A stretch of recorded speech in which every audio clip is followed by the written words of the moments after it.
And it looks like we're live.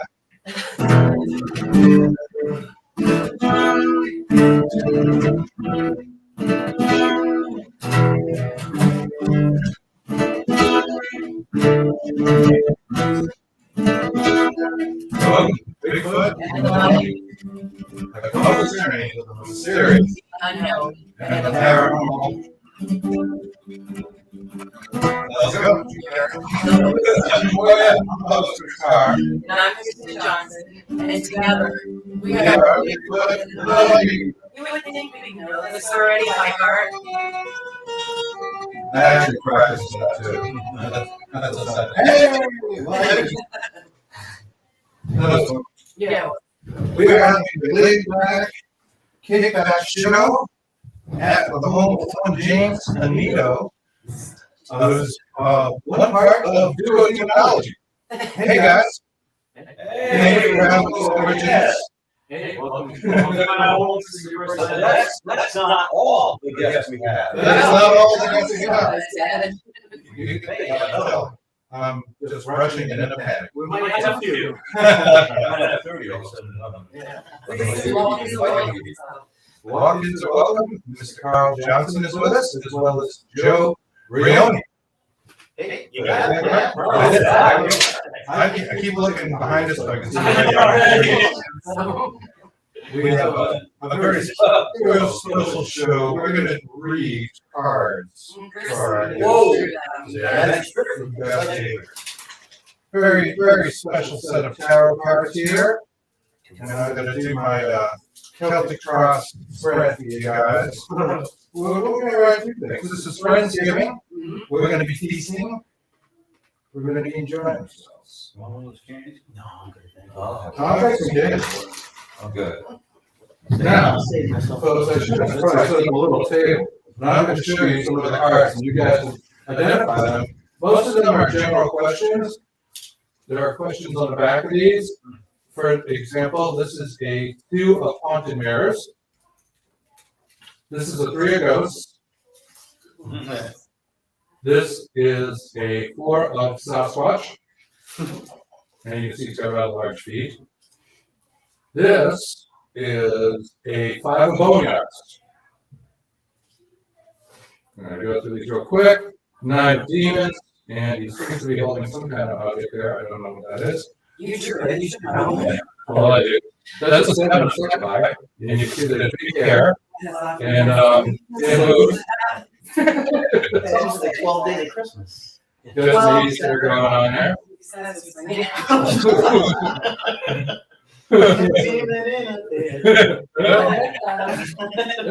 an 8 of haunted dolls. This is a major arcana card called Hypnosis.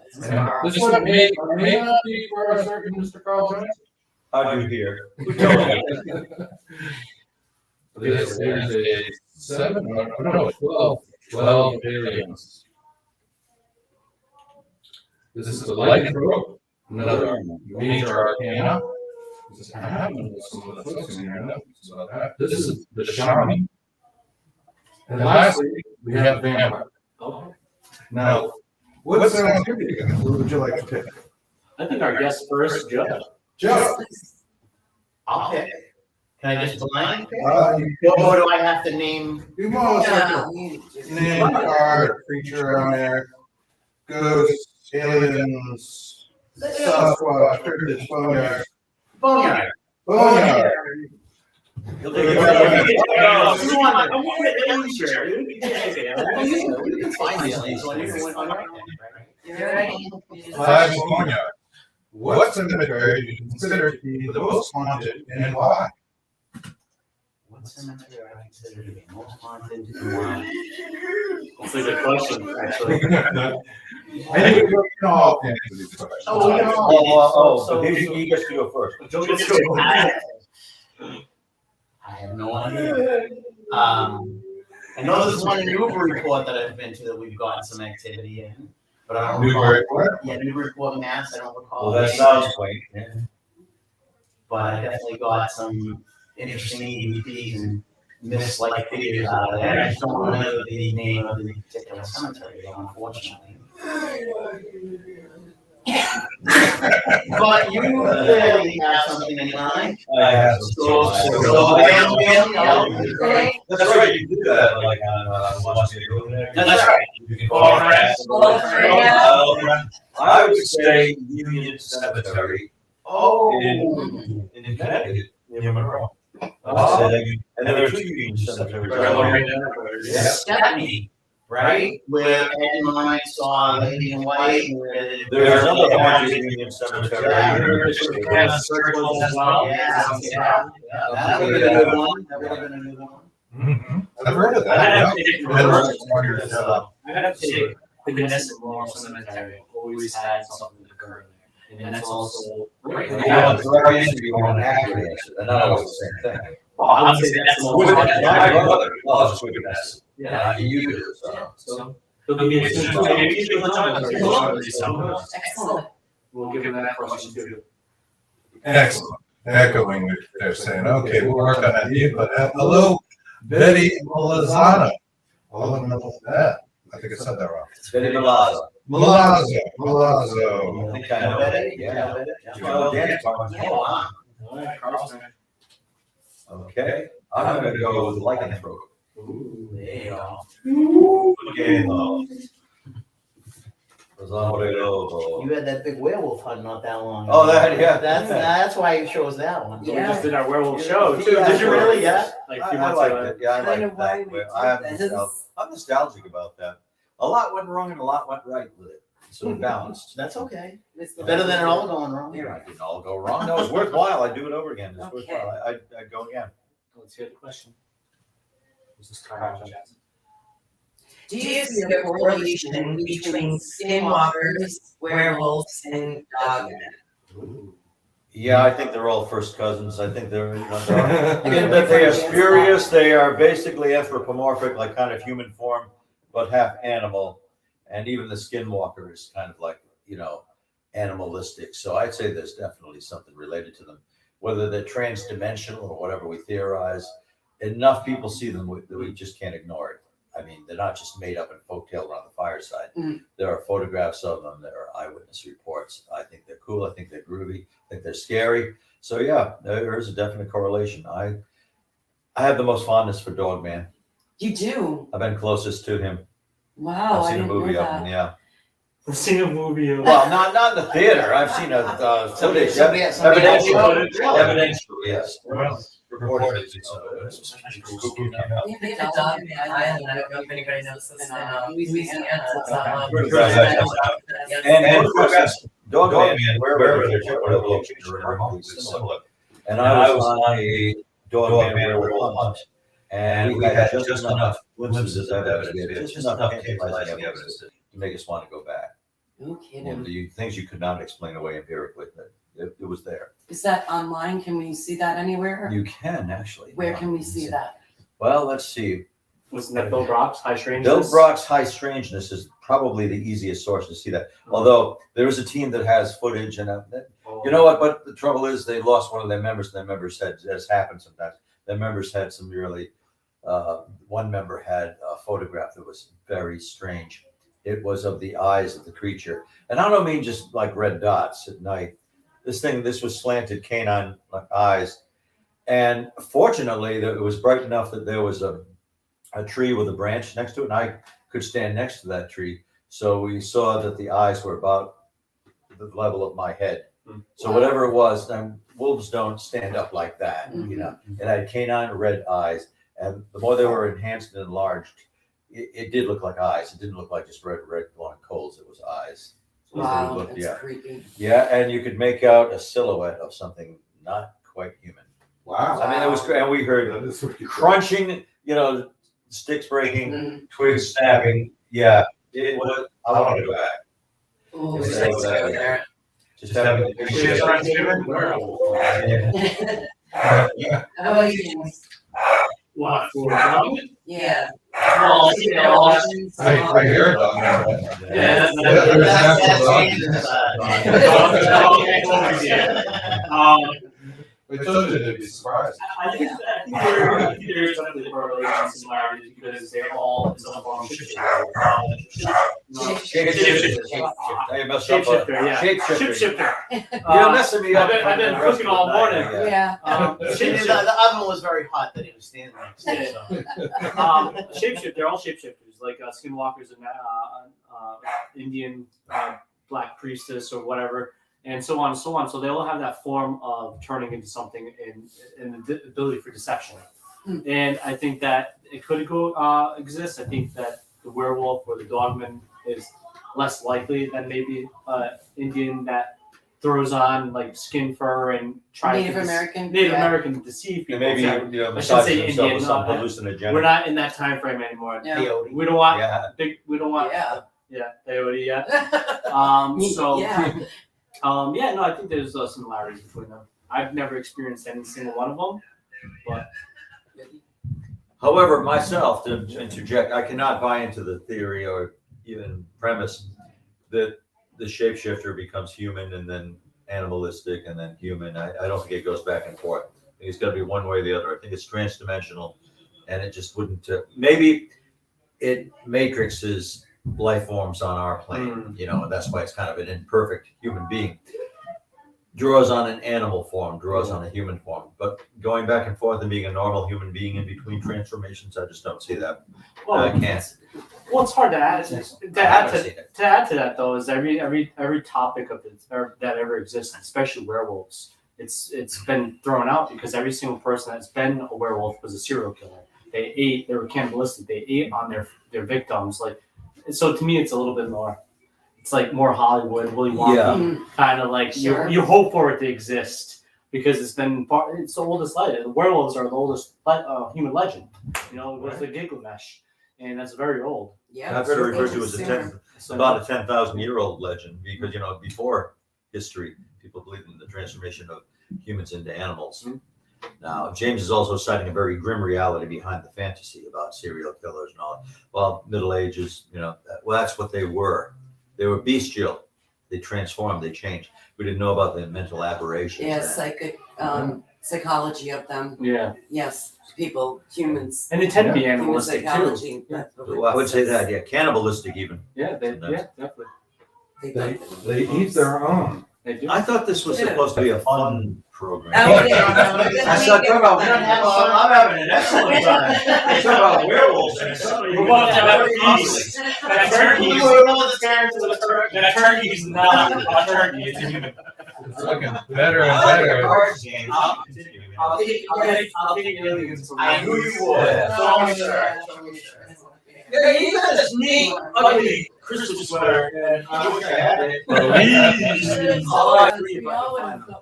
the only thing I thought of wearing today. I can't even speak They're today. so fashioned. That's usual. Okay. Do you believe that interdimensional beings, aliens, could meet demons? Jury's out on that. I think that if you look at extraterrestrial or interdimensional celestial, they kind of have the same form of definition. They have a little bit of differences, but it's a possibility. For one, we don't know what a demon is. We have all these theories and ideas that they're a fallen angel, that they're this conceived psychological force. There's so many things that a demon or an alien could be. For one, I've encountered demons, and then for two, I've dealt with the case with MUFON as well because they brought me on for it to be demonic possession, but I didn't feel like it was. And he had an X-ray done, and there was an item in his arm, and I was like, okay, this is beyond my thing. This was New Jersey. This was Sabrina Pasquarelli, and we got MUFON involved because I was like, this is beyond my wheelhouse. So I think that they can coexist, but there's also differences between alien abduction and, of course, demonic possession. There's time losses, things, but I think they're different. But maybe they can be the same, like Encounters of the Fourth Kind, right? They were unseeable forces. They were unseeable aliens. Sure. A Quiet Place, another one. They're unseeable, right? They hear sound. So it's quite possible our interpretation of a demon could be actually an alien. They meddle in our life. They deceptive. They get what they want, and it's possibility, but I think they are different. I just want to believe that they're different. Yeah. You want to believe, yes. That they're we do. different. That they're different. I don't want demons crossed with aliens. Just a personal, you know. Yeah. Keep them separate. I have no sway either way, but I definitely want them separated. How about something that we cannot understand and upsets us becomes demonic?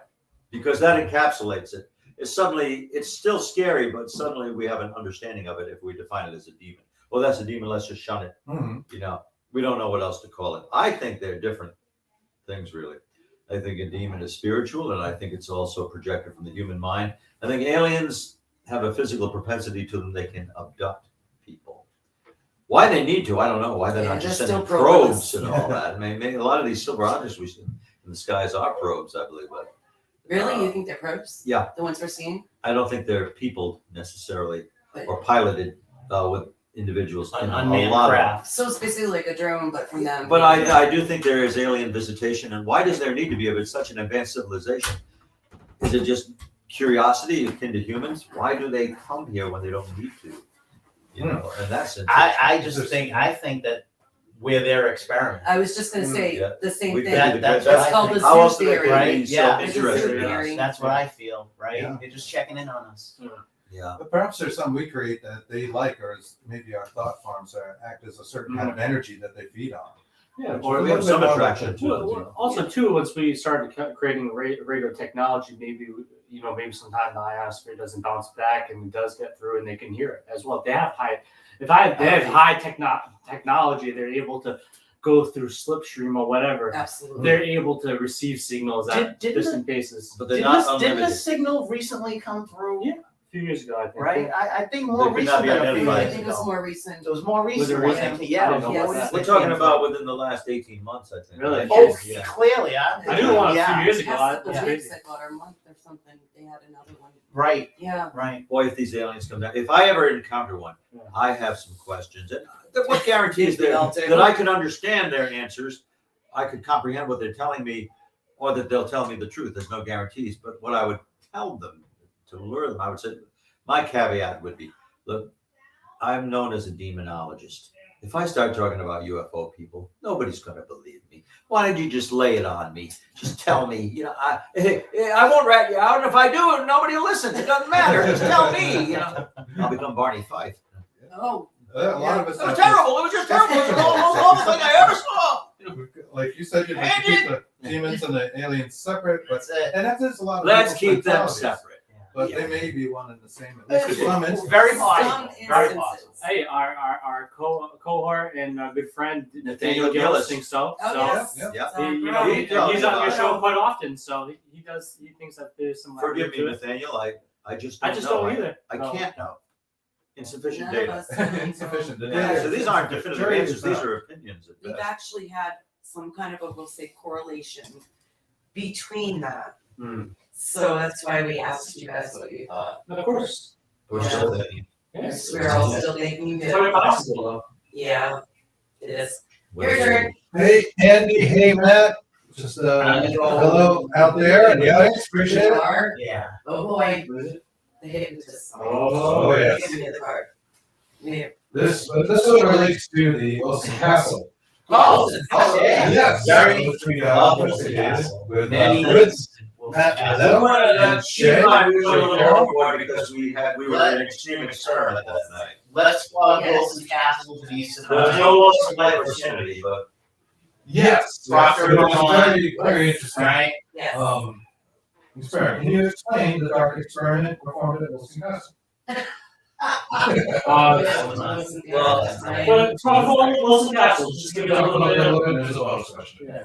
Well, Wilson Castle is in Proctor, Vermont. It's owned by Denise Devine, and it recently really was never associated with paranormal, probably until maybe about 5 years ago. And I mean, for me, I've probably been there about at least 4 or 5 times. It's one of my all-time favorite places to go. It's gorgeous. It is. And I know from talking with Denise, she's very thankful for the paranormal community, because if it wasn't for us, she wouldn't be able to restore that castle. Exactly, yes. You know, so folks in New England, out of New England, if you're looking for a treat, a gem of a place, Yes. Wilson Castle, Proctor, Vermont, and they're on Facebook. That's in the heart of the Green Mountains of Vermont. It's They're absolutely beautiful. gorgeous up there. Beautiful. The Bears and place foxes. itself. Anytime of And year. the place itself is Amazing. like a museum, It truly It is. right? It's like an Giant art museum. museum. It's Our considered kids a are museum, sure. but it was a real residence. You know, it's Yeah. grand. It is one of America's castles. Absolutely. Owned by the Johnsons. Yeah, the Johnsons. Johnson's. Prestigious Yeah, family. yeah. So I got a bonus question for you in that. The dark experiment was pretty interesting, guys. You got to say, we were like, wow, that is a little spooky. But Yeah. bonus question for Carl. Have you performed, because you did some hypnosis during Yes, I that did. experiment, and I didn't know you knew that. Have you performed past life regression hypnosis, and what was the most surprising story you've heard? I have not yet performed past life regret because I don't buy into it. I don't believe it. It's not my interest. I don't totally discredit it. It must be interesting. It's just that I developed my hypnosis technique after a time when I had a group of people who were interested in that. We experimented with that when I was at Rhode Island College, experimented with past life regression, but I never at that time saw anything convincing. They always spoke English. They did not know who the monarch was, the reigning king or queen, did not know the currency. I had to throw a few trick questions in. Sure. But again, this is going back like 45 years. We were experimenting with that. It was exactly what you'd expect it to be. And I did believe in past lives and reincarnation at the time. And because I had that belief, it was natural that I would come up with a character. And there was, some parallels and coincidences. But I just have not seen sufficient evidence to believe it, to embrace that as part of my credo, that people reincarnate. I would love to believe that. It's comforting. So I haven't used it specifically for past life regression. Might sometime, because I'm sure we'll get something. But then you feel bad because if you try to prove it or see if the person's legitimate, and the subject may not even be making it up, their mind creates it like a dream state. Mm-hmm. But ask them, if you want to see if it's legitimate, ask them who the monarch is. If they're in England, say, who's the reigning monarch? Who's your king? Who's your queen? What is your currency? Do you use ducats or what? Ask them something about the terrain. Ask a question that a historian would know. And that's kind of a dirty pool thing, though. No, really. I feel bad. If you're looking to convince yourself, or you really want to uncover it, is it factual? But it's exceedingly unlikely they're going to get it. It's like a product of the subconscious, the personality that you are seeing. Mm. And maybe it's like a little like residual haunting where you only get part of it. Right. And if they're speaking like English, if they go back to the 14th century, it should be French. Mm. And if you're in Yes. England, and even then, for the educated class, and even then, a French parlance, not necessarily modern French, Yeah. Parisian French. No, it would be something different. True. But then again, someone could argue, hey, we have physical brains. This is how our minds are going to interpret the impressions. Yeah. Possibly. Yeah. Well, too, to add, there's little posting notes over there because I'm in psychology and I love psychology, the ACE studies and trauma and how trauma can be passed on prenatally and all that stuff. So you got to remember a lot of these maybe regressions might not be their past life, but it might be a past life of one of their family members that was passed down genetically through them because either their mother received those thoughts, memories from their mother might have. And there is a revolving door where these thoughts can be ingrained into the DNA, into the individuals. If you can get trauma prenatally, what is not possible, right? So like, I think with a lot of the past life stuff, it's maybe they experienced it in the family and that family connection. They say everybody's related, basically, right? We can all technically kind of agree to that, right? There had to be one human at one point or two humans. So if you were Christian, we believe that, right? Yeah. So We we're were all scant, we were technically related. sparse. But if you look at a map, there's branchways, especially streets, right? Why is it not possible that we have taken on a memory from somebody that Oh yeah, I believe It's that. possible. We can absorb that. we absorb that, even if we're not. But if somebody's relating Yeah. past life, Yeah. that they and they have details about that life, any at all, they should be able to hit on something that we They should should, they correlate. should. But most of them can't.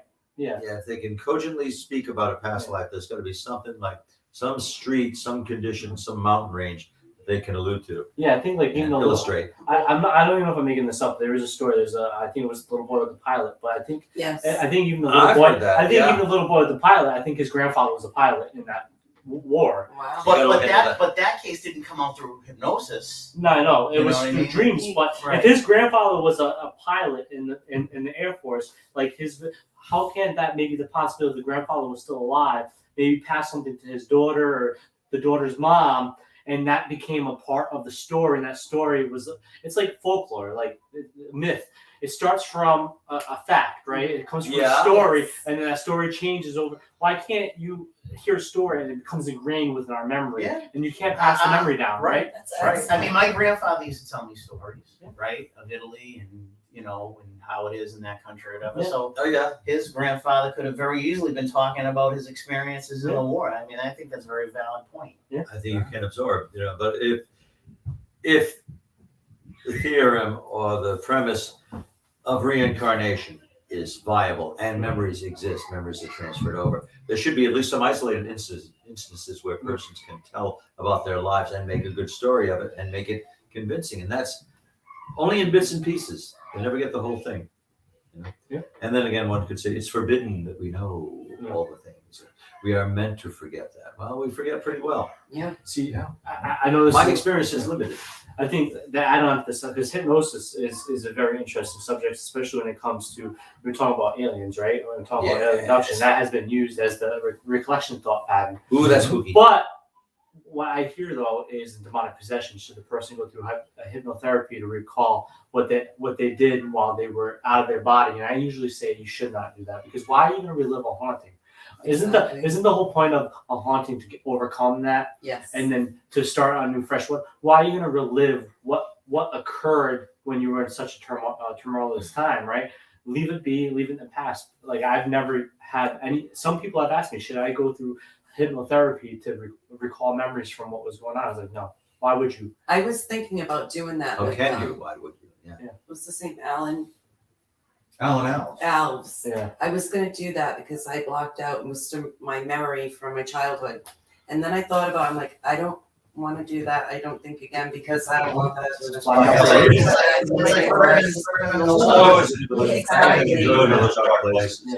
Yeah. I don't want to do that. So It is a value, it's a value. The Exorcist 2, The Heretic, and they had many of those actors from the original movie reprise their roles.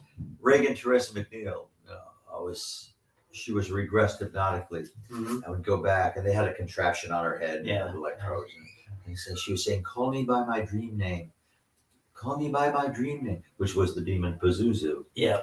Yeah. And unfortunately, it wasn't very enlightening because it was a very poor movie. It was, right. It was pale in comparison. Just to the because you original. put Max von Sydow and Richard Burton, into a movie, Doesn't mean it's going to be gangbusters. it's not necessarily going to be a good movie, and that bore it out. Joe, question for you. you got to remember too, Isuzu is a very ancient demon as well. Yes. Mesopotamian It's just staying power. That doesn't play. Are you guys having fun? How's the audio out there? Let us know in the chat. We kill the echo. We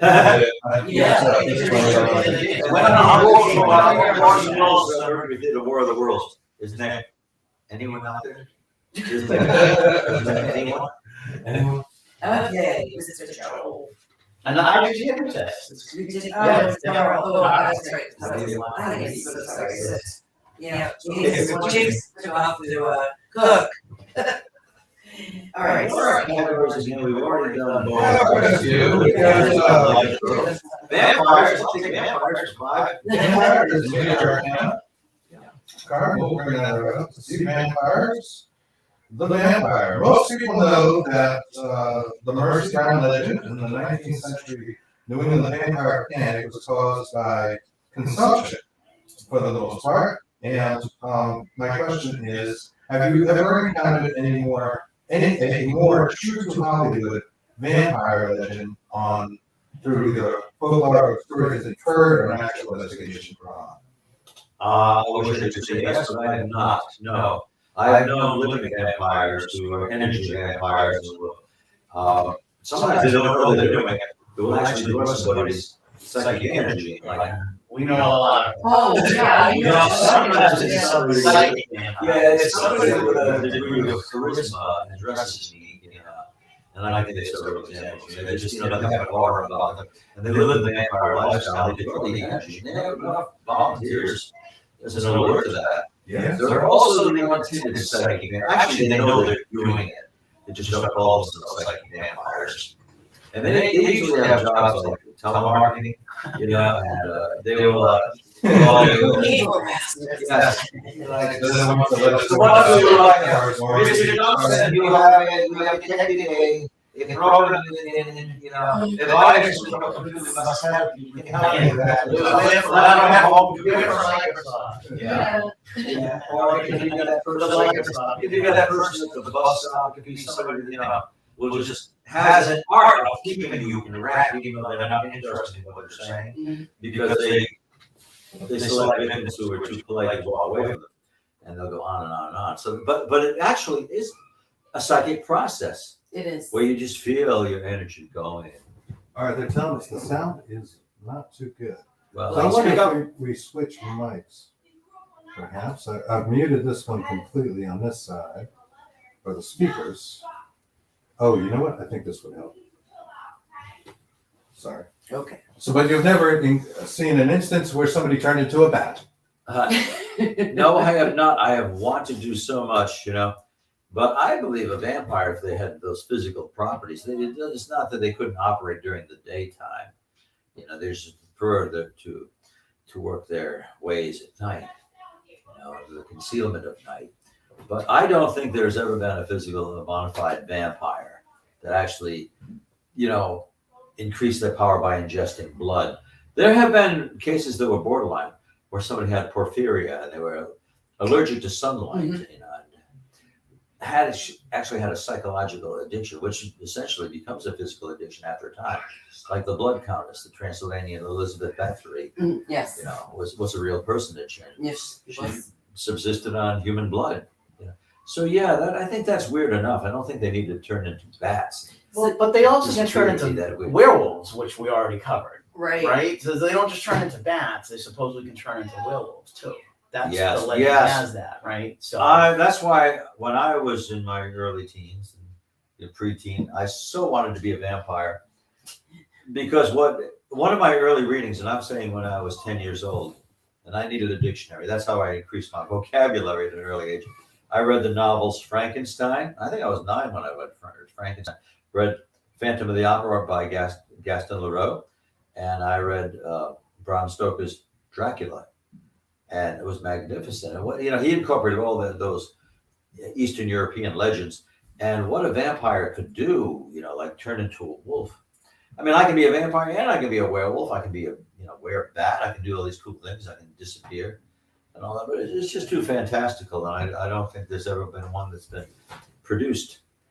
But you know, just not even to turn into bats. Like the vampires. We're on vampires now. oh, The vampires in Anne Rice's interview with the vampire before she went and gets so fanciful that you can't possibly enjoy any suspension of disbelief. Her vampires were almost human. They were superhuman, Yes. you know, Yes. but they had their limitations and their foibles and human emotions. So, you know, they were just very fast. If you take accelerated motor performance in humans, some people have remarkable abilities. They can hone and train themselves. That's what the vampires were, but they had physiological enhancement. You know, like they could move fast. Like this would be a normal human motion. I can move faster than most. This is one of my few talents. I can move faster than most people. I can go almost so you don't see it. I've just always been. actually, you just left the room and got a soda and came back, and all of us missed it. Yeah, right? His shirt's gonna change to the show. Like next thing coming in, like And blew my nose. It's actually our. or something. It's like, I didn't even know. It's like, wow. I wouldn't go to the bathroom because I like that. Yeah. Well, you take a vampire. They can do like Anne Rice's vampires are pretty cool in the first 2 novels, and in Interview with the Vampire and The Vampire Lestat. because they can do remarkable things, but they're immortal in that they have the potential to live forever if they keep ingesting blood and don't meet with disaster. But there's something beautiful about the way the vampires can die. In Interview with the Vampire, as she's explained by Armand, they just don't have the psychological capacity to live forever, because he says, Armand explains, he says, and after 400 years, to the best of my knowledge, I am the oldest living vampire in the world, because everything changes around them. That everything that made immortality attractive is gone. Every person they loved or desired is gone. Carriages are not made in the same reliable fashion. The world has changed too much. And they said the vampire he has long since ceased speaking about it. And those around him do not even know he's in despair.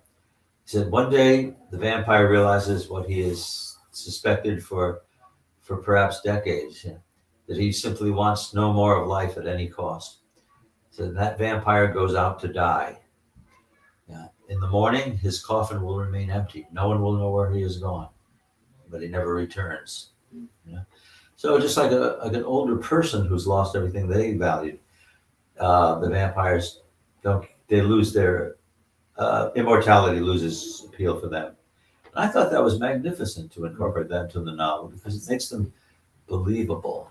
Yeah. And the way they lose they like Louis, the narrator, he's interviewed, he loses his human conscience, his humanity, his human conscience. He's and at first he won't take human lives for the first 4 years of his vampire existence, and then he comes around and he realizes what he is and who he is and what he needs to be to survive, and he realizes he only knows peace when he kills.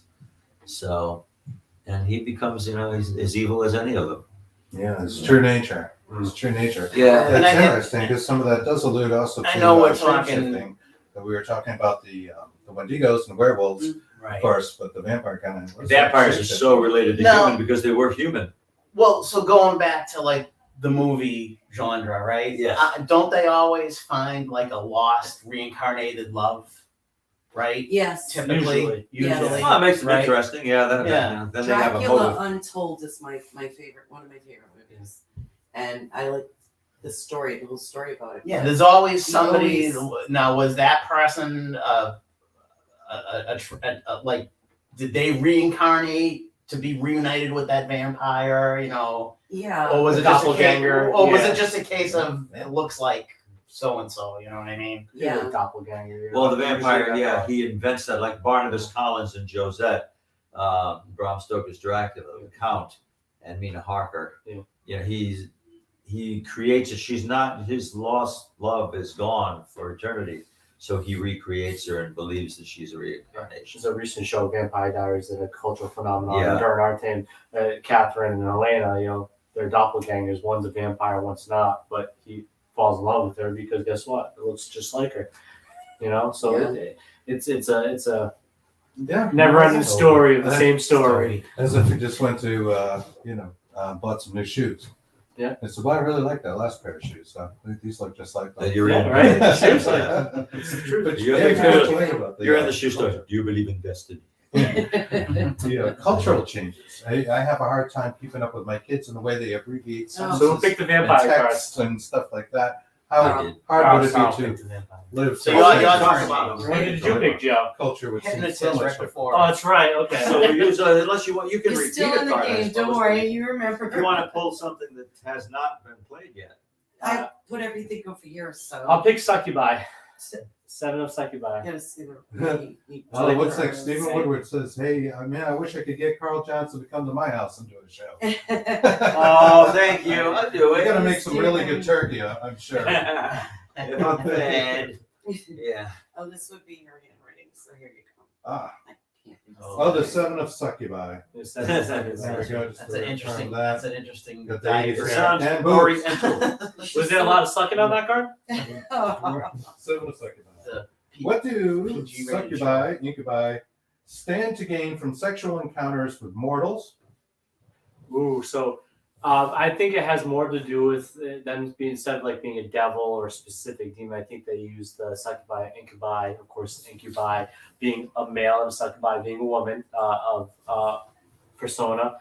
I think that it is utilized because the person has trauma or molested, and that is an enactment or an entryway for the demon to kind of infest the individual, because what's talk about past and opening up the door and ripping up the wound and the scab is like, what is better for somebody to demoralize them if you relive their sexual, either not fantasies, but their sexual molestation that occurred to them, and open this trauma back up to the present day. And that's how their entryway is, because that really demoralizes them. Or to be honest, it's somebody maybe that has obsession and they have sexual fantasies. We were talking about Dennis Pacheco earlier with his sexual pornography. He claimed to be possessed, but he has schizophrenia. He was very into sexual things. As you can tell, he had pornography everywhere in his room, and Sexual tableaus. tabloids too, and for in that sense, maybe something that they have like a high sexual drive, sexual fantasy, maybe something that was trying to affect that individual would use that as an entryway. Oh, I'll seduce you, and that starts A a bit of an process. obsession or repressed thoughts, as Sigmund Freud would have put it.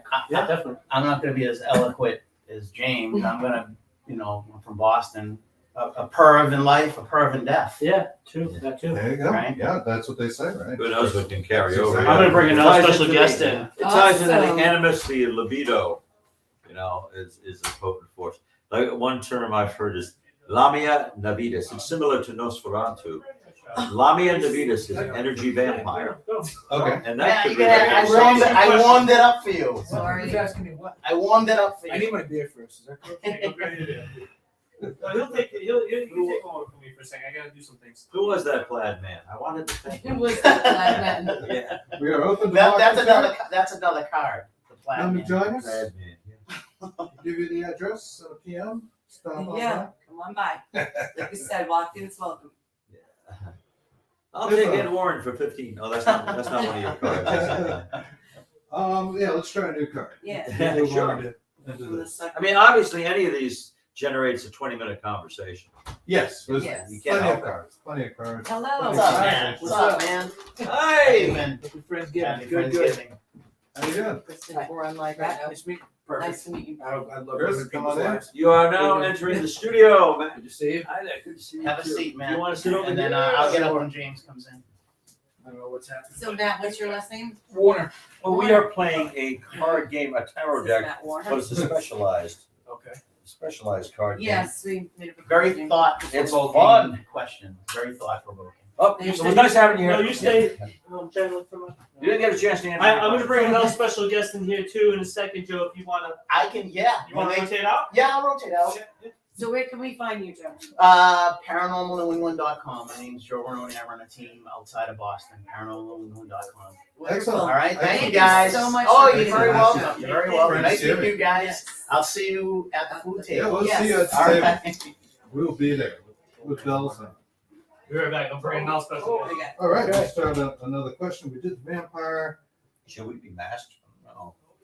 I'm vaccinated. Well, me too. We're vaccinated. Yeah. Oh, good. That's right. Let's see what we got here. No politics on our show.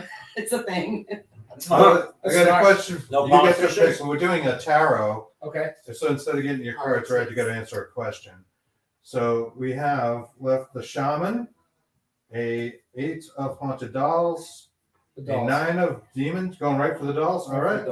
Makes no sense. Go right for the dolls? There we go. What is the most haunted object you have personally encountered? I mean, I've spent time around the real Annabelle, so based upon legend and lore, I'd have to assume that one. Hmm. But I have some things in my own collection that I feel are right up there with it. as You have a well. collection of haunted objects. I do, yes. Over the years, I've had people come to me to give me things because they know I like that stuff and they don't like that stuff. I have a doll that was given to me by someone who was left in his truck as kind of a warning. Another special guest. Hey. We have Thanksgiving. James in trouble himself. Oh, come on, I'm gonna behave. I almost wore that sweater too. You almost did? You gotta sit This is kind together. of like Can't tell them apart. I gotta go. Come on in, James. They're not Lay- gonna lay let you across answer all your of us. question. that's what I was looking for. I was gonna see my Yeah, timer. it's fine. By the way, when you're ready to open your museum, I'll have a couple of contributions for it. And I truly appreciate that. And I'll hold you to it. I'm I gonna can be go multiple over me, reset. I'm gonna be me. What are you doing? Well, I'm Tripod is what messed up my arm. gonna be taking some footage So who picked the card? off. Matt. Matt has been What do you endeavoring, Haunted objects. as our audience can attest, Oh, you missed haunted it. objects, Matt has been trying very sincerely to talk about haunted objects. He got about 2 sentences in, and every time he does, somebody else comes into the room. Story of my He life. was one of them who came into the room. It's fine, yeah. But no, It's the very doll, relaxing. the doll that I have was left in the back of a friend's truck. He believes there's some sort of a warning. Down the street from him, there's a house they sell drugs out of and things like that. It's this really creepy looking old doll. It's called a grannykin, and when it was new, it was made to look like a grandmother. And it's 70 years old now, so it's actually really weathered. But it has an actual slip noose around its neck, scale, but actually working noose. Wow. And he had it in his possession for a little while, trying to figure things out, and he was just having a string of bad luck. And he said, "You have to take it." And I said, "Okay." I brought it home for a few days. Whenever I get a new object like that, I just leave it. And then I like to do a live reveal on Facebook, and I sage and burn all the herbs and all that shit stuff. Sorry. No, it's okay. Just So I was having I was more irritable than usual. I was just really not happy. So I was like, "Oh, we got." You must have been a peach. Oh yeah. Yeah. Yeah, you know me at my best. So. Wound up doing a live session. Was running an obelisk and a few other different devices. I had a bunch of psychics watching online my live show, and we got a word ameline, which I'd never heard before, and so I looked it up, and it's French for hard worker. I said, okay, I took that as her name, so her name is Ameline. A couple other things that popped up were water and New Orleans. So I'm kind of thinking water, New Orleans, French. I'm thinking voodoo, and a couple of the psychics messaged me privately during this broadcast. They said, "There's some sort of voodoo thing with this. It's leave the noose on, don't take the noose off. It's a binding spell, what have you." And of course, I'm like, "I want to take the noose off so bad." And I'd pet a bear if it walked out of the woods because I have to. That's the kind of person I am. So you see something you're not supposed to do, that's me. I'm the one that does it. But like Buddy, I picked up Buddy. You know, Yeah, I think you and I are the only ones, right? Yeah, I think Here we are. Just we saw our relationship Just alive. Yeah. We're Good alive. I We stroked survived Buddy. it. Yeah. So, but once I did that, I gave it the attention that I was told it likes, and everything's been fine. But she does have that matriarchal energy over everything else that I have. Anytime I try to do a reading on something new, it goes okay, and then all of a sudden her energy comes through and takes over. So she does have a lot of energy. She likes me though, and she's what is been described to me as an attention seeker, such as myself. So we're match made in heaven.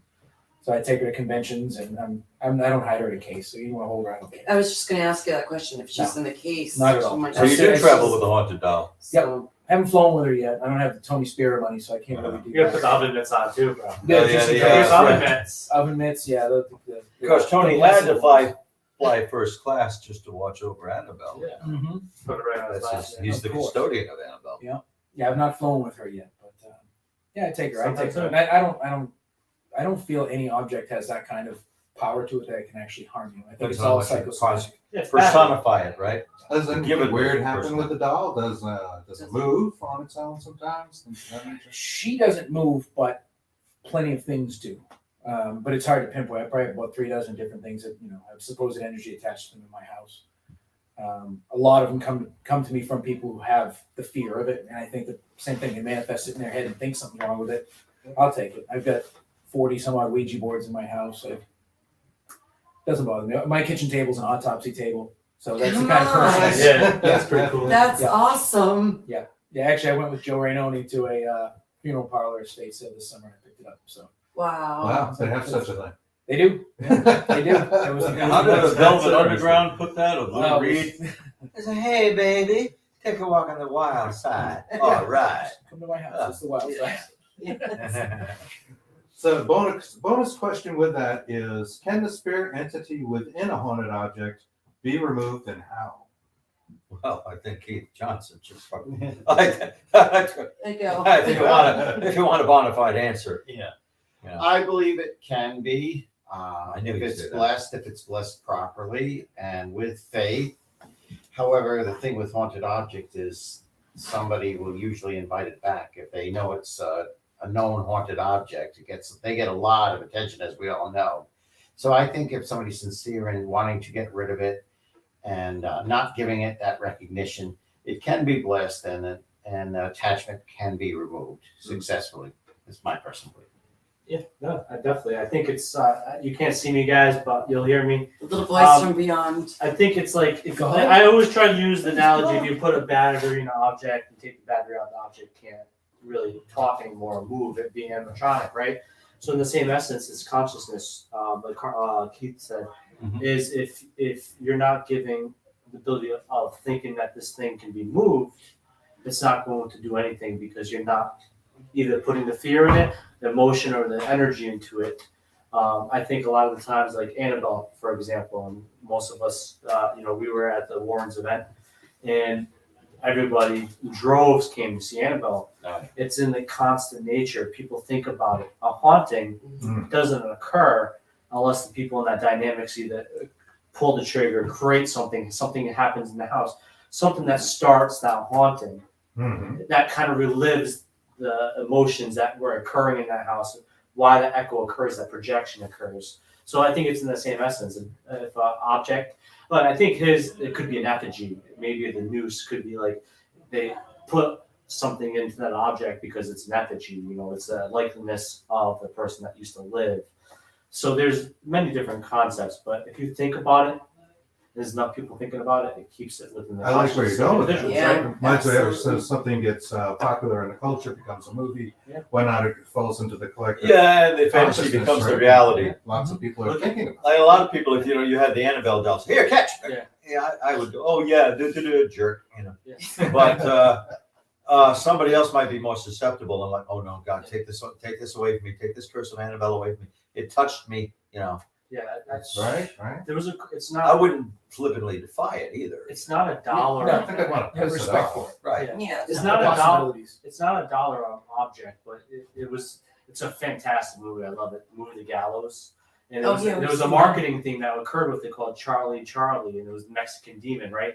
You put two pencils on the side of the cross, and you put boxes with answers on it, and people were getting things occurring with it. Mhm. Enough people think this actually exists. Like, who's stupid enough to think Charlie the Mexican demon actually exists? But people actually were gullible enough, and things were occurring. That's Is that right. something that they created? It was Marketing genius. It became What? It's sort like of the a Blair Witch. When the challenge, Blair right? Witch Was it came out, not it was called like, the, everyone thought it was Charlie- real. yeah, everybody did. Charlie the challenge. Charlie Challenge, right? Charlie, Which is a Charlie, bit yeah. like the Packway challenge. the that I did. Pathway Challenge. Yes, I that, saw a that definitely little brought me video. close to hell. Somebody attempting the one chip challenge. You know what it did though? It created a lot of sacrifices to the porcelain gods. You were. I thought that was awesome. Yeah, We were laughing like, oh my god, I was here for that. So cool. Yeah. How fragile is the Annabelle doll now? Right? Because It's been so handled. because Annabelle is an antique now. So how Mm. fragile is the Annabelle doll? I wonder. I don't know. She'll eventually burn. Well, it's more likely fall apart, but have to need repair. I wonder how she. Now, would why repair. in that array of the Warrens Occult Museum, why does the Raggedy Ann doll, it's totally innocuous looking, just has a reputation, why does that get more press and more dread than they have a human skull that was used in satanic ritual? Yes. Yeah. Right? True. And it's grisly looking.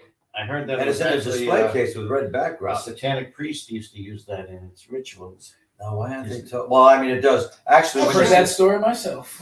when you see that on television, you see the Warrens Occult Museum, the first object they always show is that skull. That's always gets into the TV. So I see what you're saying. They should have more press on other But, things yeah. and not just Annabelle does have Because quite a they make- history. That's why. If they made a movie about the skull would get first billing. But that's what the first thing they always show is that skull. Well, maybe that's coming. That's, Yeah. you never know. For James Wan. I was just gonna say James Wan. Oh James Lord, Wan. maybe not make. Do you guys see *Malignant* by him? It was I have a sack not. of shit. Oh my God, thank you. Awful. We can't believe Awful movie. this is Yeah, I heard that about on air. I heard that about a Can't certain believe he tagged producer, his and I name didn't on say it. On that. It was, and I remember I read enough about it afterwards, like it was a passion project for him, and I don't know why, because it was terrible. Hmm. It was an awful movie. And There's like an 80s Malignant. theme that kind of runs through it, and I could kind of see where he was going with that. And I know some of the people that like the movie, they bring that up, but overall, having a monster that I think you could buy at it's Spencer's terrible. or Yeah. Hot Topic, basically off Yeah. the wall. creatures They're are in so Halloween, hard to it's just portray not in good. an effective manner. They don't work very often. The movie The Ritual was one of the few that had a good creature, and that was like a woodland creature. So it was up to imagination. But I don't like many of the creature movies. All right. Thank Well, you. how about Three of Ghosts? Ghost. Where did you capture your first EVP, and what did it say? And we can go around and around. Oh, Carl. He's got a Carl's good got story things about there. that. I will defer Okay. to my learned colleagues if I must. Well, I do have an answer. Can anybody jump in? I mean, Well, my story would be the same as his, pretty much. So. Please. You guys tell your story, Matt 'cause may I not have really- heard my story. I really I don't think have many that's- good EVP stories. That's a good, Yeah, good play to go. All right. I got $1 million. yeah. My brother this is when we were living in Situate, Rhode Island. My brother and some friends were downstairs. They were discussing the occult matters, and also doing some experimentation. Happened to be recording it, and they had music in the background as well. And tell what happened after that, Carl. Well, you just told the best part. No, what happened No. when you played the recording back? Actually, as Keith was saying, I was speaking, discussing occult matters. This was August 23rd, 1973, so quite a while ago. I was currently investigating that house in Harrisville in Round Top Farm. Right, we were still Later became known as the Conjuring House, but I don't think the two phenomena are related. So in the basement of my parents' house, I've got the cassette recording on. Let me back up. I did not know what an EVP was. I'd not heard that term. I didn't think a spirit voice could be recorded. I knew nothing about that. And we're talking, and we played back the recording, see how it came out. And towards the end of it, we hear this deep, what sounded like a voice. I mean, I'd never heard anything like that. And it sounded like a human voice in slow motion. It says, "Someone help me." We looked at each other, my friend Mark and I looked at each other, and we heard tapping. Toom, toom, toom, toom, toom. So we play it back several times, and I think, that sounds like it's saying, "Someone help me." So my friend had a recorder that could accelerate it, and he sped that up, and at a certain speed, it sounds kind of like a woman's voice, but you do hear, "Carl, help me." Come on. Help. Wow. My first EVP ever, and I wasn't trying to record anything like that. I didn't know you could record a spirit voice. It says my name. Wow. I have never known what it wanted, where it came from, how to help it. Is that a voice from my future? Was it a spirit trapped in the house? What did it think I could do for it? I don't know. But there was a lot of paranormal activity in Yeah, that there was basement. things happening. That's why I used to see the spirit form of a woman, And actually, I saw the woman spirit after that, not the same night, but I did see her down there. And that was my first EVP. And those things break apart, those cassette tapes. I lose. I'm a sincere but a lousy archivist. I destroy wantonly. I lose. I still have it though. He still has it. I hardly did it. I repaired it as best as I could. Yes. I was wondering where that story was going. So, Oh, yeah. no. And it does. It says, "Someone help." And then it's like, "Carl, help me." Wow. Yeah, you got identified. Maybe Yeah. time is not the same in the spirit world, or whatever we call that next dimension. You said you attempted spirit rescue. I as well. attempted spirit rescue, but I don't know if it did anything. I didn't have the right people with me, just speaking to it. So perhaps with the help of some gifted medium or just some, it asked me to help it. If I become interested in that again and try to help it, maybe I could contrive some way of. I don't necessarily buy into moving on. The spirit must move into the light. We can cross it over. I don't know. We haven't lived there I don't That's a know. very good question. It is. Yeah. We're interested in spirit rescue therapy, I think they call it, right? Like Yeah. something to that. Well, I would have to talk to somebody who does that and become interested in it. You know, once I'm interested in it, it's real to me. attachment and cross it over into the light. I don't know Yeah. what the light Wherever is the light necessarily. is. I think I would just have to keep it very vague and say, I really don't know how to help you, but this is a cry for help. And, you know, if I can help, just let me send some positive energy your way. Some people might say that was a demonic presence deceiving me, you know, opposing, Yes. but to what end? I mean, maybe if Step I into gave roles. myself over Yes. to it, Yes. you know, I am opening myself, but really no premise makes any sense. It just was a voice, came out. I don't know what to make of it. I almost think that like these things, I mentioned thought energy before, and they always seem to be like a rabbit hole of some kind. You wonder, how does it help you? We've gotten help me like lots of Every times. time we We get basically help go me or out. get out. You know, Yeah. they seem to be the most Yeah. common ones. Like, Right. help me not get Help out. me. Yeah, Not get out. Help me by getting out. We were Yeah, there that's even better. one time in Waterbury, Connecticut. We were there on behalf of a client, and we did get a woman's voice, DVP, saying, "Help her." Oh wow. Yeah, so it was personalizing her. And sometimes they do Mm. answer. They do. Question we They're don't know. responsive. Still the same Oh, one? They say our We're not, names a lot. Yeah. Like every time we go in, they Our say first our DVP names. experience. Well, I think, Don't like I said, understand. every one of these Three of every one of them. these cards Keith is a 20-minute discussion. Actually, we Carl talked and I about answered them capturing our together. first DVD. Keith did or Carl picked that one? Keith, Um, but Carl, yeah, Keith and Carl. We answered it You together. picked Ghost together? Matt hasn't. Yeah, You I don't have a contribution. you I don't really have any good we EVPs. just don't really. see. I can. I don't record much Oh, in terms of like voice recorders. I do a lot of live stuff and rely on other people to do all See, the recording. It sounds so weird, but if I'm a they pick- lazy ghost hunter. if they pick Ghost, the Johnson Brothers at Clay Pottery, one Patrick Swayze, one Demi Lovato. Oh jeez. Yeah, I can see the Johnson Brothers. Give me more. Yeah, Demi Lovato's Demi more Lovato, recent. Demi Moore. More recent. Well, sorry, because the Demi Lovato, she's now doing a paranormal show. And then, So yeah. it's, there you go. It's Oh, they. they're both cute. It's they. That she calls herself they. Oh, so sorry, Demi Lovato, you suck. She's like non-binary. or some shit. Oh my. All right. Well, Okay, yeah. He said you suck. moving right along. I think we'll Now do they this. just They lost, they suck. lost the viewer. That's one They EVP that he suck. got was Demi like, is no longer watching. We're gonna go. Sorry, on. guys, I'm That's all right. No worries. It's usually me that screws up. I know, right? We have missed dinner for the show, you know. I got 12 minutes until I gotta take the top off. We're gonna do the shaman card. Ooh, shaman. Another. Oh, like, Talk about major- shamans. Rest in Arcana. peace, Christopher Coyote Son. I miss you, my man. Yes, yeah. Yeah, good dude. And this is a multiple choice. Oh, damn. A shaman in the Nigerian Yoruba Ifa tradition might invoke lightning to A, a rite of fertility, B, an act of warfare, or C, to scare the animal. Ooh. Hey, fertility. You're going with fertility. A. Fertility. warfare. Warfare. I'm going with C. Scare the antelope. Well, then they have some We are practical the application. antelope. Yeah. The answer is an act of warfare. Ooh, okay. They are known to actually cast lightning down upon their enemies. Okay. Anger of the gods, Thor, Yes. Molinar. Yeah. Zeus, anybody. Yeah. Well, yeah. God of Thunder, yeah. And I think we've chewed up that line of conversation. Hold on. Yeah, anything you want to add to shamanistic practices? Feel free. I'd like to be one.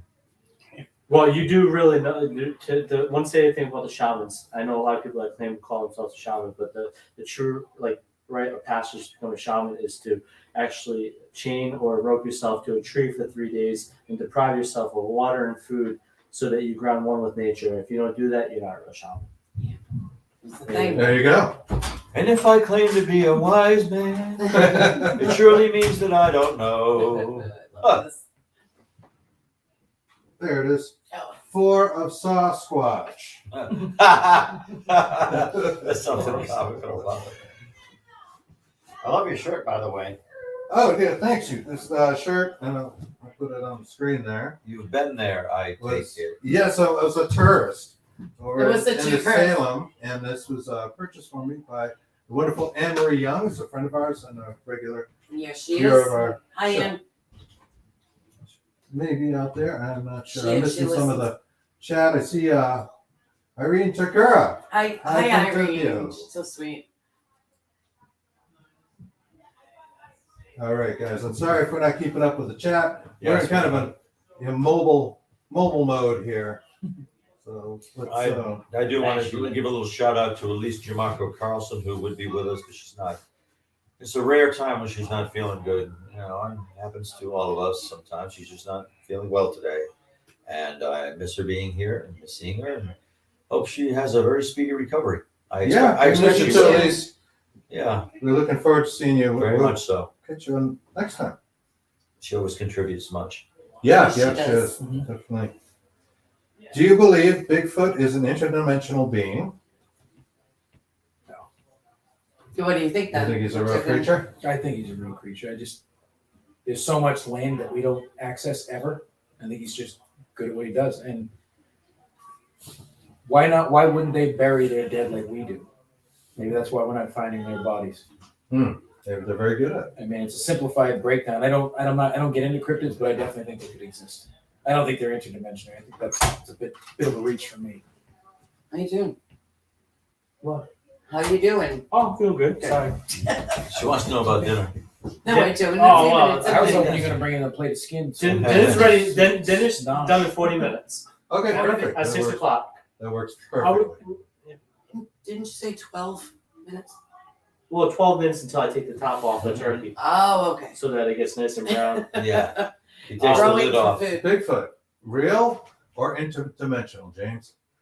I think the Bigfoot could be not extinct, because that means there would be no more of them, but endangered species Generally of what extinct means. some ape or some kind of creature. Because if you think about it, I always look at the Japanese mountain ape, gorilla, sorry, and how it was discovered. Well, it's probably 120 years ago now. It's been discovered, and that was always a myth. There are people saying, "Oh, this exists," but nobody ever believed them because they didn't see it. I think the great ape or the Sasquatch is so intelligent that it can be deceptive. It can be coy and of who communicates or gets near. I think they've been filmed and known. They're in every culture. You know, in Siberia, they're the Wendigo, or of course that other name for I can't think of off the top of my head, but Yeti. The Yeti. Thank you. Anyway, Which is Hinduistic, the Yeti. So I think there's so many interpretations of it. Down in Florida, it's the swamp beast, right? Swamp moss, Skunk ape. skunk ape. Skunk Sorry. ape. Okay. Yeah. Yeah, look Florida at Keys. that, saving the day. Florida Keys, the skunk ape. But there's so many cultural opinions on it, thoughts. Yeah. So I think it's real. do you believe it's physical, totally physical, or could be paraphysical? I don't think it's interdimensional. For me, it's the silliest. I think it's the easiest thing to jump to because we can't explain it because we haven't discovered it. So I think when we think of something that we can't put our hands on, we like to jump to the supernatural aspect of it because it's so easy to explain. Oh, it comes through portals. Yeah, exactly. I was Oh, just gonna say, how about it hides in the caves? We only know like Just we blends know in with its surroundings. like we know so much about like we don't know much about our oceans. Oh, we speak about Yeah. that a lot. So like we know we're finding new islands every day, right? So we find new islands every day, new creatures in the water. Mhm. Why can't there be a land creature that we still haven't discovered that hides and is very smart? So it jumping through portals like it's like some like Yahoo Stargate, like yeah. whatever. Ah! What I know Like, about I don't what I think know it's about possible. Bigfoot, what I know about Sasquatch, I can never tell. See, I don't think it's possible, but I could be Oh, wrong. no. That's the problem with the paranormal. We could all be wrong. That's true. You know? Nobody's gonna ask me about that, why I can't talk about it? Why can't you talk about it? Well, It's your turn. Did they swear you to And I secrecy? Well, because I used to be a Bigfoot hunter and quite an avid one too. And You mean looking for them not to kill, right? I Yeah, I would mean, you said never you're Bigfoot hunter. kill a Bigfoot. No, I mean, you come down to that moral issue, nobody's going to believe it's real unless you come up with a specimen. So you shoot one, kill one, then you can prove it. And everybody would say, "You bastard, you killed what may be their last specimen, but let me see it. Come on, this is fascinating." Everybody would want to see that. I was a Wait, Bigfoot what? hunter, and I DNA scientist. yeah. Well, there's scant evidence, hints of evidence, and I isolated this Bigfoot. There were two. This is the scenario I had. that there were two rogue Bigfoot who come down from, they come from Whitehall, Buffalo, New York. They come down, migrate. They go through, I actually traced it. They go through New Hampshire and Vermont, and they end up in Rhode Island. We don't know why they do this, but they're pulled by the draw of the ocean, the magnetic pull of the ocean. Even we human beings can sense when we're near the ocean. If it was a person without sight, they would know, oh, I'm near the ocean. I can feel it. I can feel the barometric pressure. They know they're getting close. Why they come down here, I don't know, but they come down in the summer. They migrate. And then they go back around November. They go back. We found enough footprints to substantiate that. Narrow trees, but like thick enough that I could not possibly bend one. I don't know who could. But a whole row of them twisted in knots like pretzels. Oh, wow. Areas in this watershed that there wouldn't be any squirrels or birds. So you get to a certain elevation, but not way up high. Suddenly there's no wildlife. And you get a feeling like something's generated, like this tension, and footprints, anomalous footprints, they're oversized. Some of them are human sized, some of them are oversized, but they're all not quite human. And we found them in dry times where, who would walk out there Bigfoot, barefoot, and who would walk out there in the winter? And sometimes we find them, but they mostly seem to disappear around November. They come back in the spring around April. And we had so much consistent evidence of these creatures that I actually gave it a name, Big Rhodey. Big Rhodey. Well, we're in Little Rhodey. Rhodey. Little Rhodey, and as far as I'm concerned, when that Bigfoot crosses the Rhode Island state line, he's Big Rhodey for however long he stays here. Your turn, Jeremy. Two males. Your turn. They have been Jeremy. cited. They've been Talk about described. the podcast. We're talking Bigfoot here. James is rotating people in. Yeah. Walk-ins welcome. And let me tell you, the closest I've ever come was I was out there with a couple of members. One of them is no longer living, sadly. Dan Renaud, and Kelly was out there. I was out there. We were out there for about an hour in this area in Cumberland, Rhode Island, where it has been seen. I know two eyewitnesses. One of them, doesn't want her name associated with it because she said she'll get in trouble. Because she can't explain to her husband why there were dents in the car because the thing came out and banged on her hood, and another one is somebody that's fairly well known in the paranormal circles. He tell his story, but this is out in a certain area in Cumberland, Rhode Island, and I don't know if they're still coming there, but there was evidence every year. There was enough amphibian life out there that they could subsist on. Frogs, toads, whatever, Blackstone River, yeah. over there. Yeah. They get around, and they have an alacrity to seek out food sources. I don't think they came down here to mate. Why they would? Why wouldn't they go south in the winter? But Sure, instead, that's what I they was inverted gonna that. ask. This is the evidence we had, and I could trace their migration. And then they would go away because there would be no more sightings and none of these tracks in the snow. I think one time there was a track in the snow. I went on Bigfoot hunts in this area with the late Rosemary Ellen Guiley, Oh, yes. and Oracle Paranormal Research Society, Greg Best, Cody Ray Desbians. All these people have traveled out there to see this Bigfoot. And we were actually trying to keep it non-disclosed. Don Keating, quite a personality in the Bigfoot circles, he came here to Rhode Island to explore with us. I'll be back. I'll see if anybody wants to come in for one. Yeah, I'm gonna go eat something. Yeah, and I'll tell you. Thank you so Thank much. you very much. Thank you, Keith. The closest I ever got to this Bigfoot thing. One night out there with Dan and Kelly. Now, the director of our team, Dina Marie Palazzini, she's written 2 books on the subject.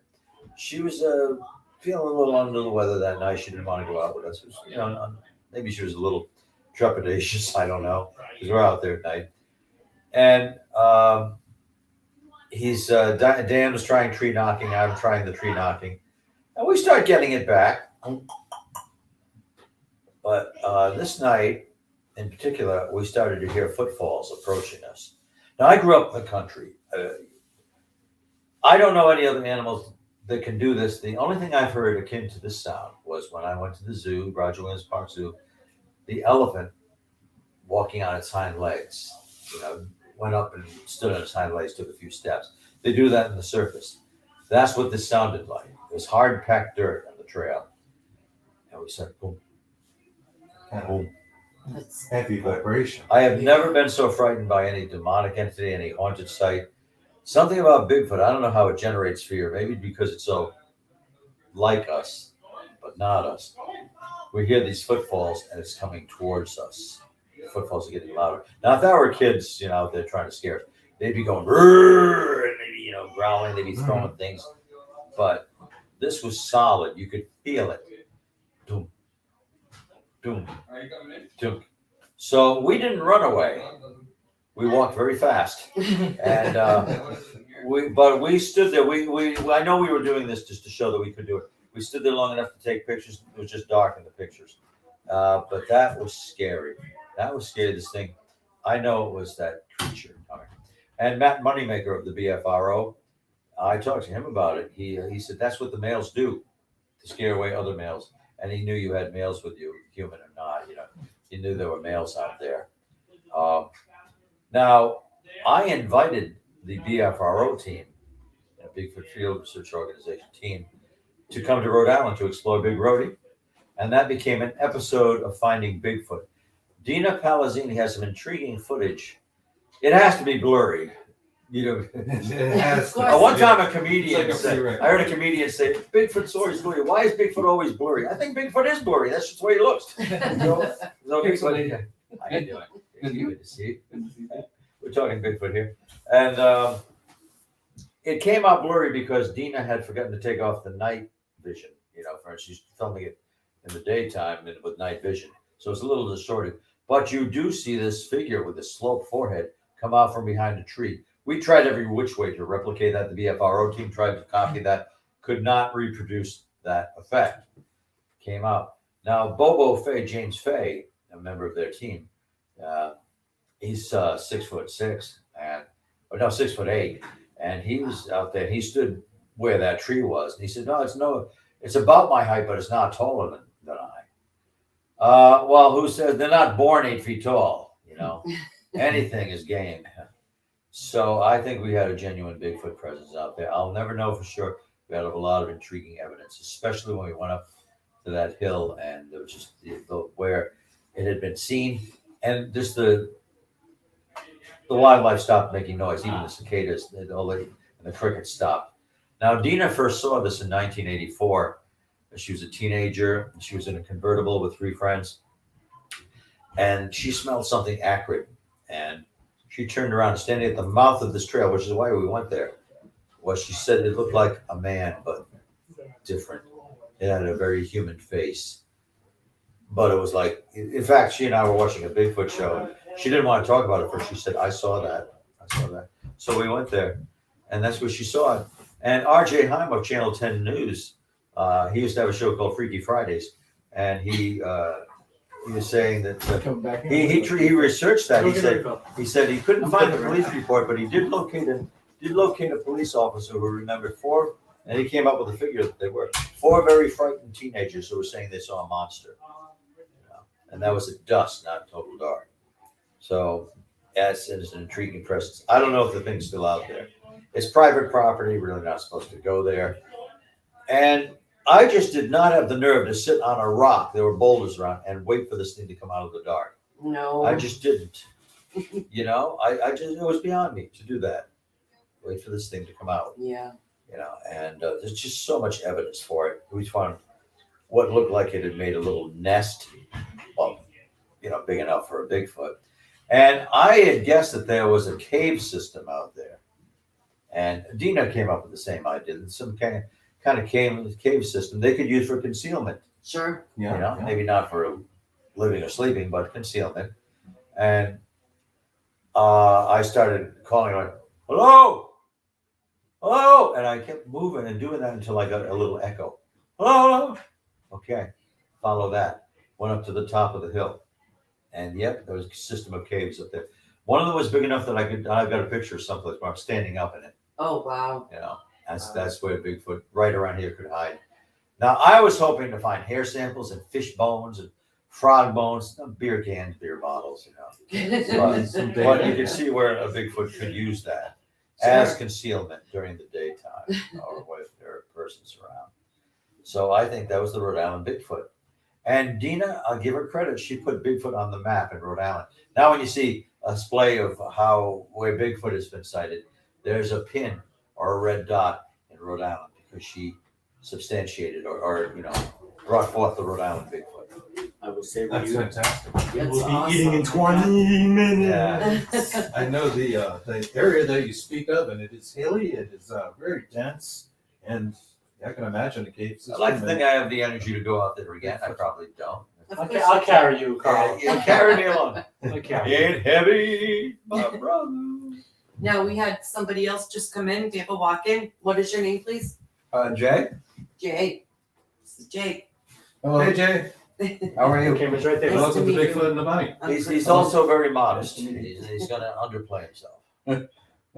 Yeah, we are playing a game of Paranormal Tarot, where we pick tarot cards and they have questions on them. And you got 2 more. Right? Sumo left. Maybe you can. And after those 2 more, it's time to eat. Yes. So it's a nice conclusion. And then we break bread. I guess one That's of them's awesome. mine. Thank you. Friendsgiving. Well, folks, we have a 2 of Haunted Mirrors and a 9 of Demons. Did we do demons? No, we No. didn't What do do I demons feel yet. like? Oh, no, we didn't do demons. Shit, pick Demons one. should be last. You know what?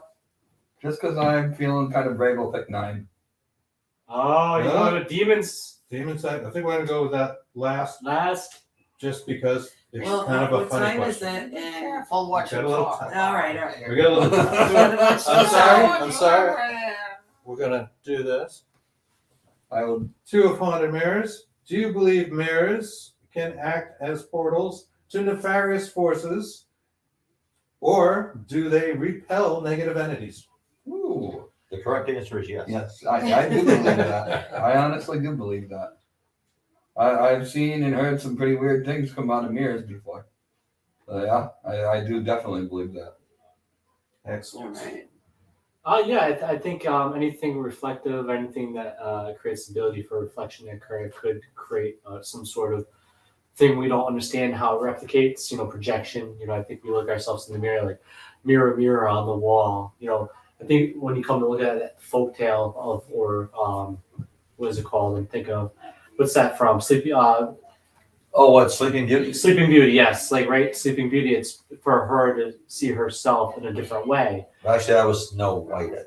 Yeah, it was Snow White. Yeah. Snow so- White was the one with the mirror, yeah. Yeah, I think, Mirror, mirror on the wall. Who's the I fattest one of can't all? think of fairy tales right now. So, Mm. but yeah, in that same essence, It's mostly it's, what we're talking about. So go for it. if we're a good person, there's always this, in the sense that there's reflection of us in a negative sense, right? Yes. So I think that if I always thought, and I always tell people, if a mirror's to a mirror, maybe you should keep that away from each other because it's a pathway. It can reflect. They have been noted cases where I think you had a case where they would I have a mirror story. Yeah. spirits that lingered in the mirrors, and I've had people say that they've seen it. They haven't physically seen it in front of them, but they were able to see it in the mirror. And in a lot of those cases, there was a mirror facing another mirror. And I don't know why it works in the sense it does. Maybe refraction of light, something that occurs in the process. Feedback loop. Some feedback loop, yeah. But I definitely think so. I think that also that you can use a scrying mirror and attempt a communication. I have. I also like to go back talking about mirror and supernatural is we all grew up with a thing called Bloody Mary. Bloody Mary. And then that also is, of course, I think a psychological thing where we want the fear to occur. So it's spooky to us. Mhm. So there's a lot of element to it. And I think that over time, like I go back to the consciousness thing, we've created an ability for something to occur because we put so much emphasis into something that it can Energy. occur. You feel Yeah, the we energy. thought about it. It's that thought energy, and we're projecting something there. Well, Keith is going to take my spot. Everybody, if I don't see you at the conclusion of the show, thank you for joining me at my house. Chris, Kristen, Jason, Carl, Keith, everybody else. Thank you very much. I'll try to be back. Yes. Thanks, And James. we are at the home of Oh. James Annitto in Cranston, Rhode Island. All right. Everybody's welcome here tonight. Yeah, Yay! welcome. Plugins are welcome. By the way, you know what? I thought I remembered my name. I actually came up with a classification and a name for the Rhode Island Bigfoot. It's hominid hylocomium tenebrosus. Was his Bless name. you. Yeah. Just So- Rattled off, which is basically dark forest dweller. Ooh. Dark forest dweller. I like that. Yeah, man-like. Yeah. And that's his genus hominid, because it's kind of a hominid. Hominid hylocomium, which means of the forest, sylvan setting, and tenebrosus is darkness in all in Latin. So that's his classification. Excellent. I like that. He's as I like real that. as you That's want a him very to be. spooky book. It is, yeah. When you think about it, I Story. scientifically, yeah. Hearing the footsteps almost elephant-like. Yeah. And all the quiet, not hearing a bird or insect or anything around you would be actually pretty frightening. That is, Yes. because they're so physical. That's if you accede to its reality, that's a physical brute out there, and they don't harm people. Until Well, they my do. attitude- Until they do. Yeah, my attitude is that I mean no harm to the population of the Sasquatch, and hopefully it means no harm to me either. Oh, then you're all safe I'm, now. That's much- like a talisman much- now that you much said smaller that. specimen. They'll really understand you. I don't think Bigfoot would harm me. I think if I had the cojones to go out there and stand my ground, it was just me, not a group of males. Hmm. And I think if I sat cross-legged, and just made a fool of myself that way. I don't think they might kidnap me. I'm so cute. You But are. I don't think it would harm me. I really don't. They did to one gentleman. Oh. He's a much older gentleman now, but he's never changed his story. That when he was very young, Yes. he was out in the woods and one abducted him, and apparently wanted to adopt him. Took him into his little hovel, whatever, like that, and was taking care of him for a day and a night or so, and kept him away from It the was others. several I guess- days he was there actually. The fourth day Yeah. he left. Right. The other Sasquatch creatures were kind of very curious, but he kept them safe because they might do him harm. And he was sharing some food with them. I guess the Sasquatch then took some snuff or something and ate it. And started choking and screaming. So he hightailed it out of there. Then Wow. Well, It's like mixing the Sasquatch. never changed his stories after all these years. Yeah, well, what's the Sasquatch going to? I'd like to stay with them, but what's the Sasquatch going to feed me? Come on. It can't be too appetizing. It does have the recipe for a sitcom, though. Growing Up Bigfoot. or- Yeah, growing up Bigfoot, exactly. Yeah. And I would just remind everybody too, Well, there's that, Waltons, missing 411. It seems like a lot of people go missing from national parks, Mhm. these rural areas. Yes. Especially Alaska. I'm not saying it's aliens, Yeah. but Yeah. Oh, you want to hear my mirror story real quick since I got Yes. one? I was at the closing of the Conjuring house. Jen and Corey Heinzen purchased the house on Round Top Road. It's at 1667 Round Top. And they, and 2 years ago when they had the closing, it was June 2018. They invited me up there because I was the first investigator on the scene. Our team was. Stepped in, first one to step in there as a paranormal investigator in August 1973. So they wanted us there, and I brought Elise with me and showed her around. It was just a nice sunny day, and I'm going through the house, and I saw a rectangular mirror, a rather large rectangular mirror, in what's now a parlor. And I said, I think that's the mirror that was there when I first came here in 1973, when the house was owned by the Perrin family. Roger and Carolyn Perrin and their 5 daughters. And then the successive owner, Norma Sutcliffe, had that mirror. I remember seeing it then. I've been in there a few times after. And I said, that mirror's still there. So I want to, this is true. I'm not a very spooky metaphysical person. I have weird things happen sometimes. So I go up to that mirror. This was one of them. I go up to that mirror. So help me. I saw myself as I appeared when I was 18 years old. And I looked at this and I'm like, wow. I started to say, Elise, Corey, Jet. I realized when they get here, nobody else is going to see it. Probably not.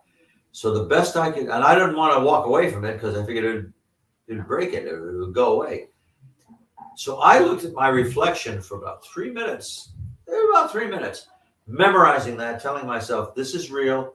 I am not hallucinating this. It's not a trick of the light, sunlight from outside. This is real. I'll be the only one who sees it, probably the only one who believes it. But I experimented. I moved. My reflection was moving with me. I had my modern red polo shirt Hi, on, Jason. but How you doing, Jason? my hair was shoulder length and had long sideburns. It was the 70s. Heck, even the girls had sideburns back then. That was just, but I'm looking at myself and I could make any expression. It's just my face, hair, my body was younger, but I was dressed in my modern shirt. And I just looked at that and moved around. I said, I'm going to give it one more minute and I'm going to memorize it. I'm going to remember that this was a real experience. It's not anything else. It's real. If my mind's projecting it, so be it. That's fascinating anyway. And so then I walked away. And well, the people who were there, Jen, Corey, and Elise, they know it's true. So imagine my letdown when I went into the bathroom. They have a full-length mirror there. So that's what I really look like. That's our contrast right there. Throw it in my face. But it was just remarkable. It was a time slippage. Mrs. Perrin, Carolyn Perrin, had something like that happen to her. Well, she walked into that same room and saw men seated at a table with a pewter tankard, and old-fashioned clothing. And they noticed her. Awesome. Who's that slender, near-naked wench? You know, so Carolyn Perrin was the ghost to them. A modern-day Carolyn Perrin, and she was the ghost to them, and they were the ghost to her. Time slippages, time distortion in that room. Yeah. You know, it's So I believe it. another story that's interesting about that. We were down in the cellar one time with the former owner of the house. One time we were there visiting and investigating. And while we're in the cellar, we had been investigating there for a while. We were about ready to go up, and the homeowner said, "Are you ready to go upstairs?" And Carl, of course, you get to know Carl's sense of humor. One of our investigators was checking his camera, his back turned to us, and Carl said, "Oh, that's one of our investigators relieving himself. He'll be." Oh yeah, he's down there relieving himself. He'll be up in a while. And then we went upstairs, and but when I played the recording back later, you hear this voice that was very indignant at that. Didn't exactly get Carl's sense of humor. So you hear Carl say, "Oh, that's one of our investigators relieving himself." You hear a voice saying, "What?" And then you hear footsteps going up the stairs, and you hear the same voice say, "Don't lie." Oh. Responsive. Very sentient. Intelligent, Yes. sentient haunt. Yes. And then we're upstairs. My wife Sandra With emotions. had been investigating, and she was interviewing one of the homeowners at the time, and he said that he hadn't experienced that much. He'd experienced a little, but not that much. And he's kind of chuckled and said, "I wish I had more to tell you." And when I played the recording back, you hear a voice when he says, "I wish I had more to tell you." Voice says, "Tell him." Tell her. Tell Sandra. Tell her. Oh, tell her. Yeah, Yes. tell her. Oh, wow. So, what wasn't he telling? I don't know. Very That true. is awesome. Those are great stories. And I love the mirror, Carl, because I would not That's want one of my to favorites. So I just wish I had I would be like, so corroboration. if I just looked away, it would be gone.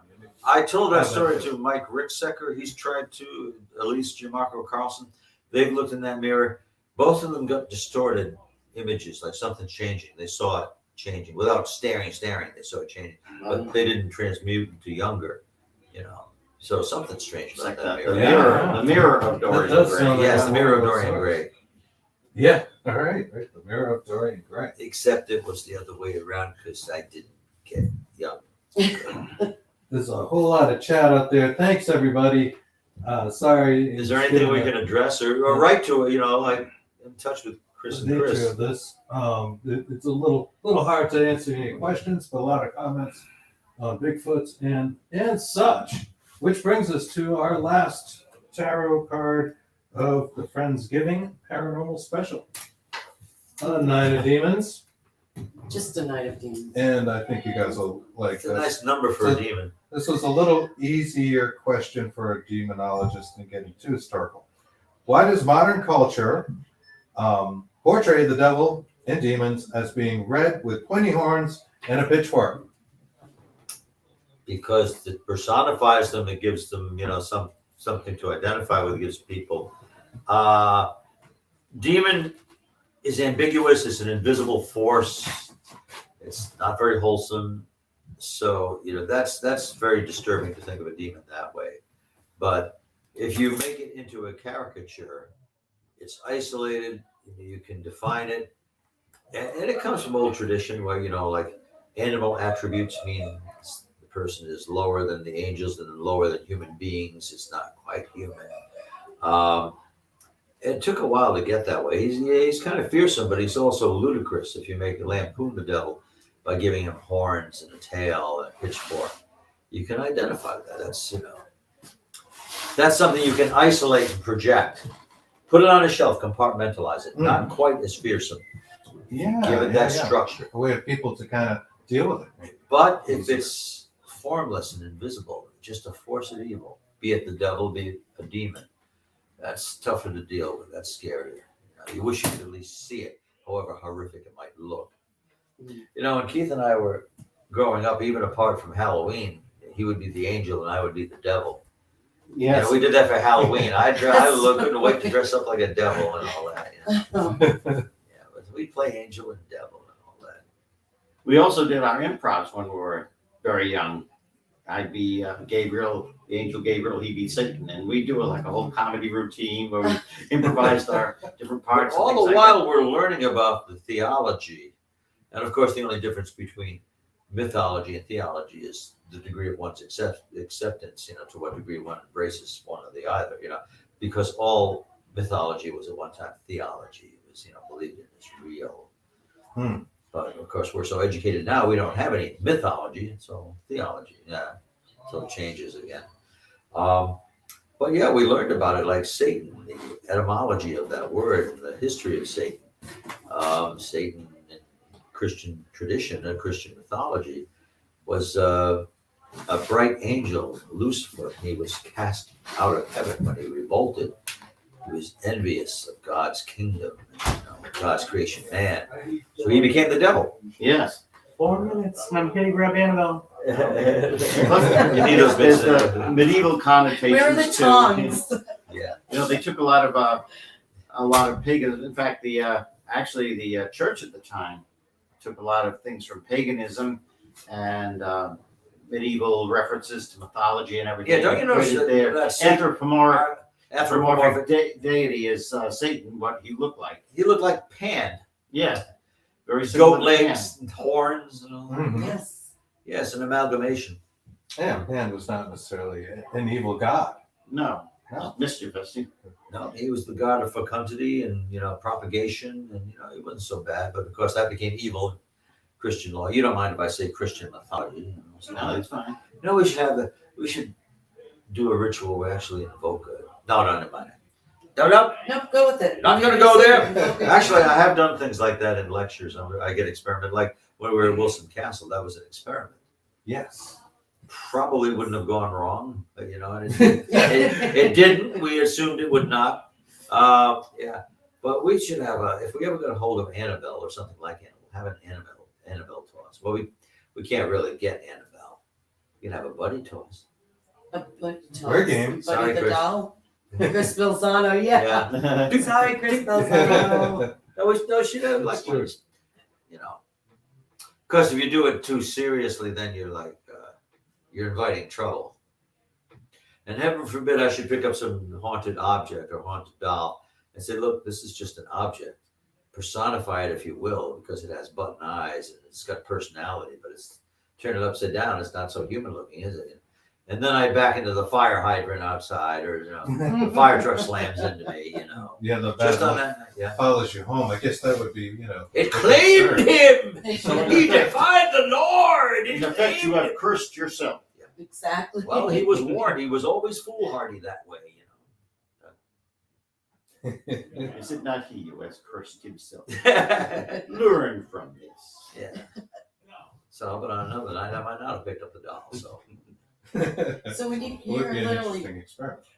saying that you want to get Annabelle to toss her well, to I don't somebody really. and go You can back. make a series It's out like of I it. was like, I'm You can being do that. serious. And I'm There like, was I'm a not gonna be show. part of this whatsoever. There was a show that was around 12 years ago, and it was only one season. It's just too out there. People didn't care for it too much. but it was called Extreme Paranormal. I thought it was a sound concept. Starred Nathan Drake Schoonover, is the principal investigator. And they would do things like put themselves in boxes and submerge themselves in swampy water. Oh, yeah. You know? But it just didn't catch on because it didn't seem, I think because it didn't seem to have a purpose. It was just stunts. You know, what's this got to do with the paranormal? But Right. It sounded like it could have worked. Extreme Paranormal. So I do guess things like paranormal that. stunts could be a thing. Perhaps Paranormal stunts, yeah. paranormal stunts. That could be the next big show. Yeah. To that, I would defer to Aaron Houdini. I was going to say, if I could reconstruct the League of Extraordinary Gentlemen, I'd have to have Aaron Houdini, great nephew of magician Harry Houdini. I want him to be part of it. I had a very profound conversation with him that brought tears to my eyes and to his. Yeah, imagine the cool people we could get. Well, you're always meeting the cool people through what you do. Yeah, one of It my is the do. joy of what we do. in the Yes. paranormal Get to reality series I did. people's ideas and opinions and hear all their experiences. And we made some really every good week, which is friends just as really well. wonderful. Oh, Yeah. I should hawk my book. Where at? James has a copy of it. Where's your But- book? oh, yeah, Where's the Shadow book? Realms Demonology Handbook. I have a whole new box of them. They didn't come in time with the last Paragon, but let's see. James usually has it over here. Okay. I see a lot of empty liquor bottles. I see a lot of those. Which he collects them. That's why. Yeah, my paranormal realities book series. The heck with you. I did an interview on Aaron Houdini. Oh, yes, you did. Yes, I know. I don't see it here, but my book is Shadow Realm. It's somewhere in this quagmire. Good. Giggity. Uh-oh. Giggity. The couch is empty. Yes. There you go. Sit down, Chris. Somebody said, oh, yeah. We'll interview you. She's got soy stuff.